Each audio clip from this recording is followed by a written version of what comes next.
Hi, my name is Nur Amira binti Rafi'i. I would like to share with you guys the introduction and theoretical background based on the article that my group have chosen. This article is about a study on next generation digital library using context awareness technology. The aim of the study is the concept of context awareness. Context awareness technology is needed for applying context awareness technology to the next generation of the digital libraries and propose context awareness services that can be applied to any situation by illustrating some library context. There are three processes of context awareness. First, perception. Second, analysis. And lastly, action. There are 5 context awareness sensor environment and configuration. As you can see, first, chemical. Second, optical. Third, dynamic. Next, intelligent. And lastly, magnetic. Each of these sensors give different functions to achieve the user needs and system. Next, context awareness services or context-aware technology can be used to identify an individual needs or desire. Besides that, context awareness services meets the user needs by taking into account the user-specific situation.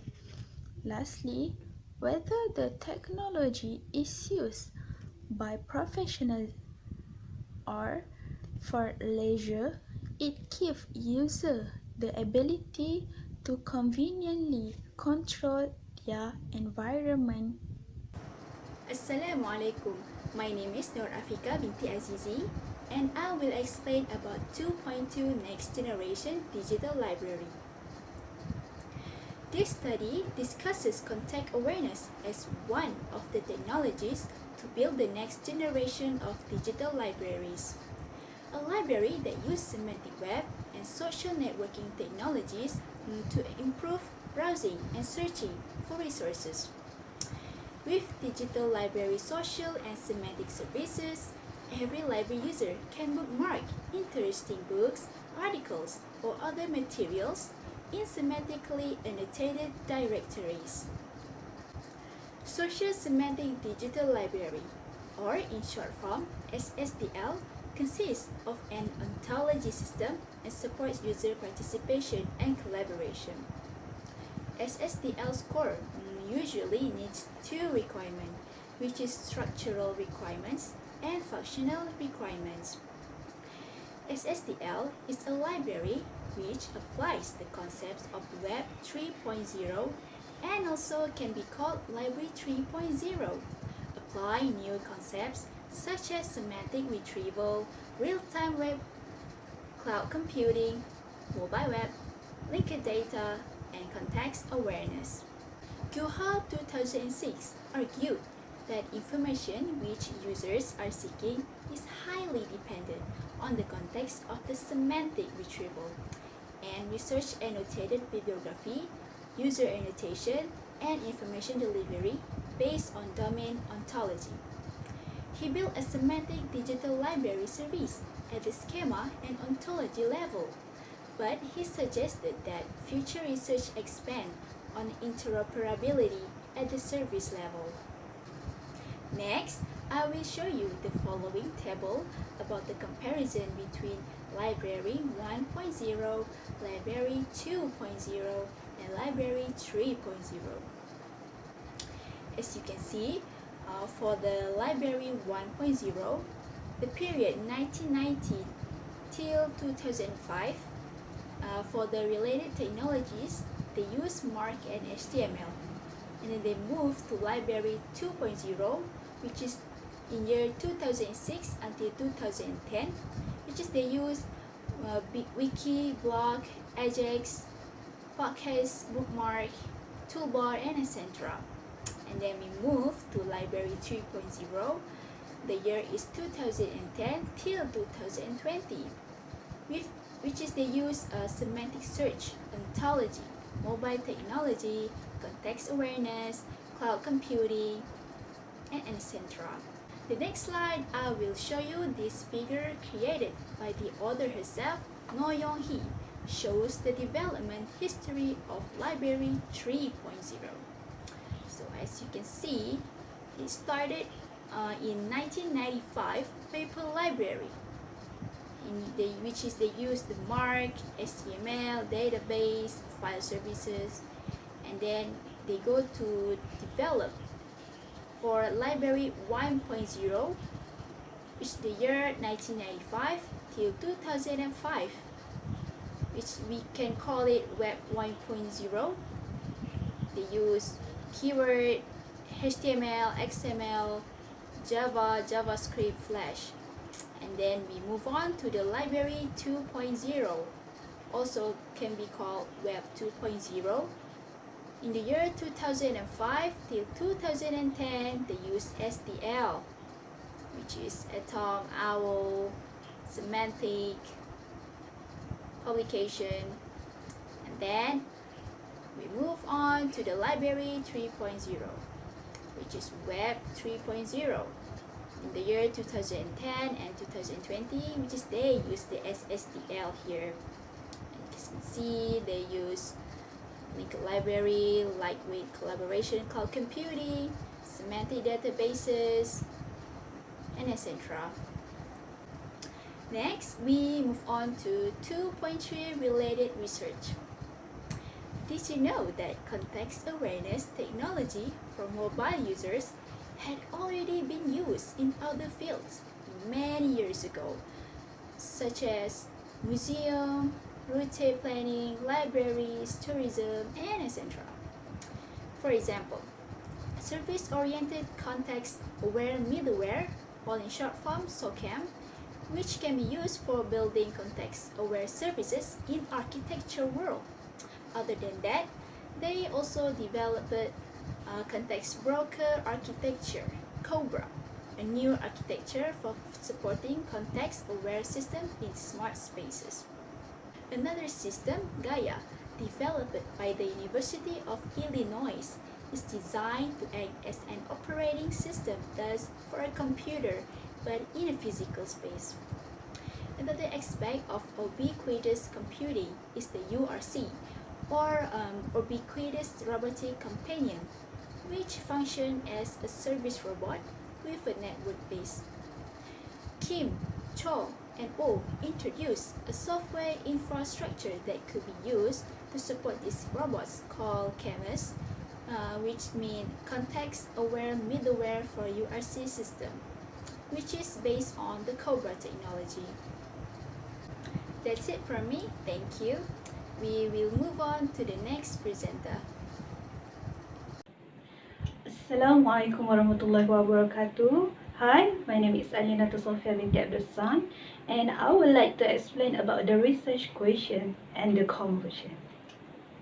There are 4 research questions in this article.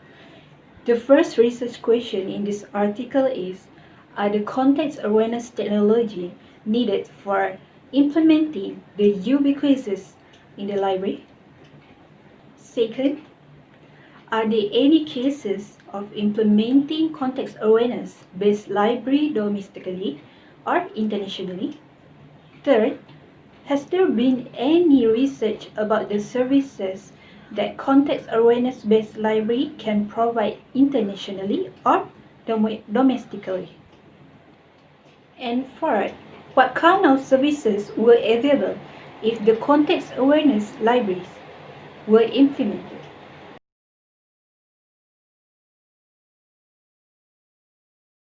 Assalamualaikum warahmatullahi wabarakatuh. My name is Nur Aisha binti Rahman, and I will proceed with the results of the research paper. Firstly, I will define the meaning of context-aware computing, context-aware system, and context-aware services. The first one is context-aware computing. Context-aware computing provides the provides the services for the users by recognizing the user's certain situations such as user's location and user's environment. Secondly is context-aware system. Context-aware system provides the intelligent services that fit the user's situation by collecting and analyzing user-entered information and contextual data. Lastly, we proceed with context-aware services. Context-aware services defined as safety services, convenience services, comfort services, recreational services, health services, information services, and social services. There are 5 proposals for the context-aware technology. The first one is applied context awareness access service.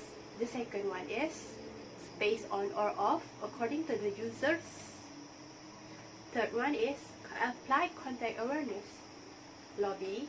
Fourth one is applied context awareness reference service.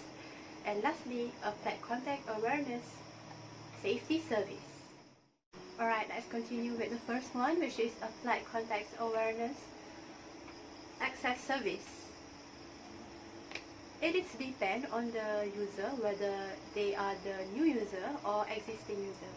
For the existing users, they will be recognized by the RFID card that they have.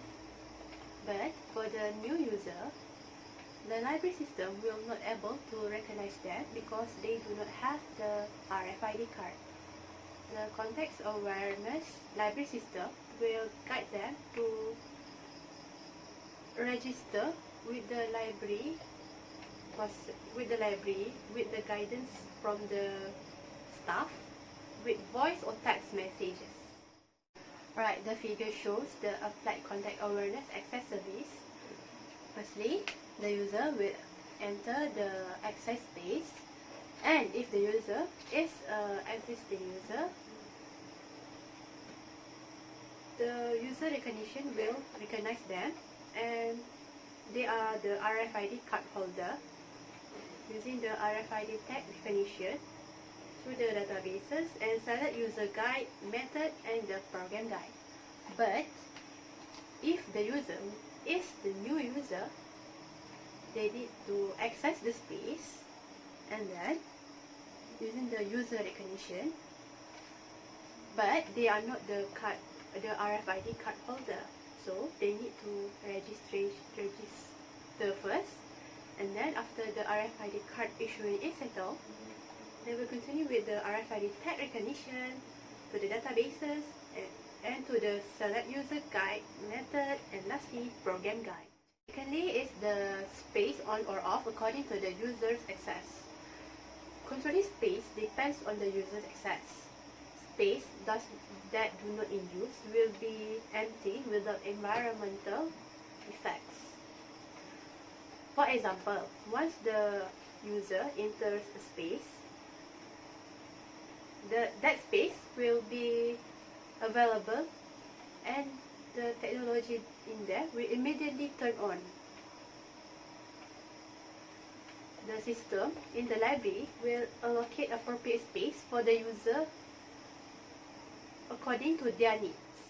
The figure shows the space on or off according to the user's access. As we can look on the middle range, if the user is on the room,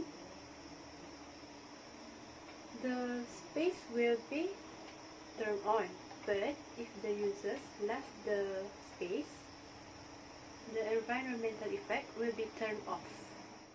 Thirdly, the applied context awareness lobby.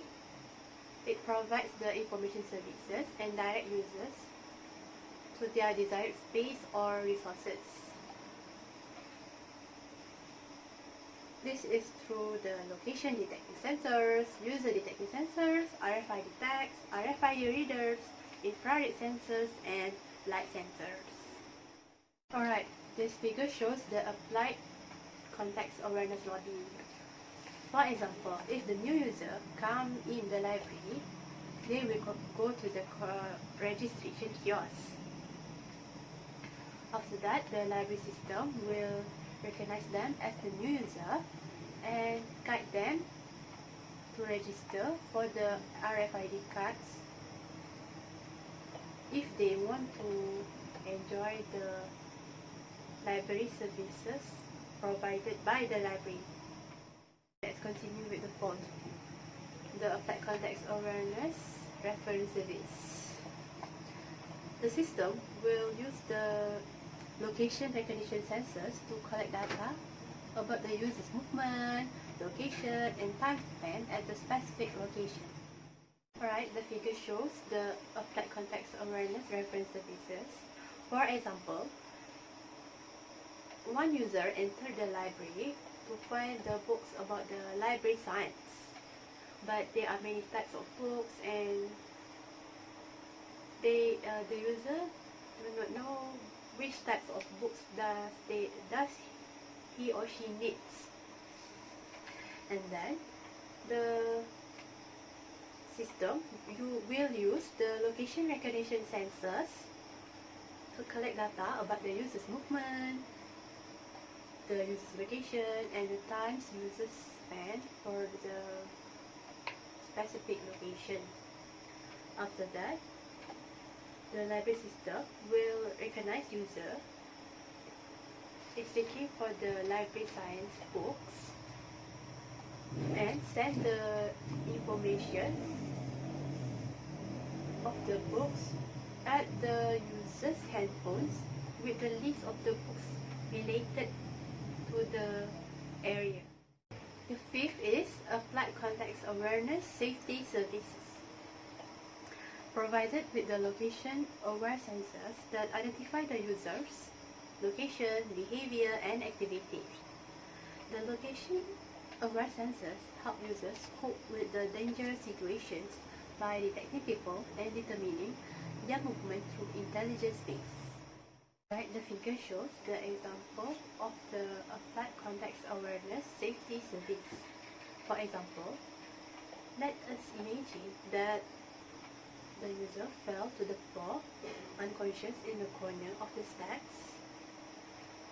The library system will collect the information such as user's location, movement, and body temperature by using the location-aware sensors and infrared sensors. If the library system detects that the user does not move from the floor more than 30 seconds, the system sends a message alert the library staff to personnel the situation. In addition, the Context Awareness-based comfort service controls the library's interior climate to suit the books and users' needs. The table 3 shows the function of safety and comfort services. There are classifications for the safety and comfort. The safety divided into two, which is disaster and medical. For the functions of disaster, the fire detection, gas valve automatic shut-off, leak blocking, automatic window locks. For the functions of the medical, emergency contact, emergency call, and emergency response. For the theft, the crime function is to intrusion detection and the theft systems, automatic door locks, automatic window locks. For the access control, the entrance biometric control, the visitor monitoring, library entrance, and exit control. Continue for the comfort, which is environmental control. The function is automatic ventilations, automatic lights, automatic air conditioning, automatic air cleaner, illumination control, light system on or off, motorized curtain, humidity control, and noise isolation. Thank you. Hi, my name is Aisha Fuzil. I'm going to continue with 5.0 discussion. 5.1 is about the discussion and application. But first, let's focus on the discussion. In this study, context awareness computing environment is helped to utilize varieties of sensors and devices.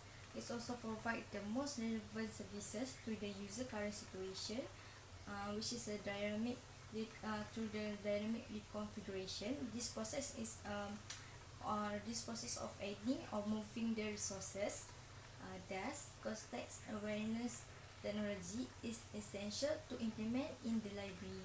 Why is it essential? Because it gathers the contextual information and store them into the database for the future use. Next, this study investigated whether or not there are cases in which context-aware based library systems are implemented domestically or internationally. They found out it already applied in various fields, including the fieldworks and the museums. For examples, Smart Library is implemented to provide location-aware mobile library services. Based on the study in the University of Oulu, they found out that Smart Library help users find books more easily by contrast to the conventional shelf classification. However, Smart Library have limitation, which they only focus on making the existing function of the mobile library more convenient. Thus, there has not been much research or many case studies pertaining to the context-aware awareness-based library worldwide. On the other hand, we can derive the possible library services which can be provided if context awareness services are implemented in the library. A library applied context-aware technology could provide many services such as context awareness-based reference, context awareness-based loan services, plus it's recognize user in need of the emergency assistance by detecting the user's behavior, movement, and the temperature. Next is the 5.2, which is the future research. Figure 8 shows the structure of the context awareness based library. It shows the context awareness services, context awareness environment, and context information. It shows the necessary devices such as the mobile computing devices, sensors such as the dynamic and magnetic sensors, resources, databases, which is the contextual data and available services needed for implementing the context awareness based library. This study found out that many systems applying the context awareness technologies have already been developed in non-library areas. By applying this technology to the library, it will provide the best possible services for the convenience of its user by monitoring and guiding them. Therefore, in the future, studies should be done for actually applying context-aware technology to the library and estimating users' satisfaction with it.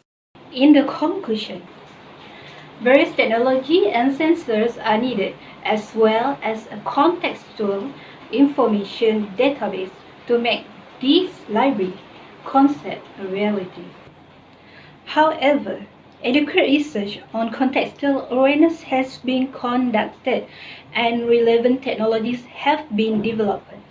System context awareness is already implemented in other areas and provides a forward view of services situation where context awareness technology can be applied and explain at the emergencies of next generation digital library services that will provide specialized services tailored to each situation.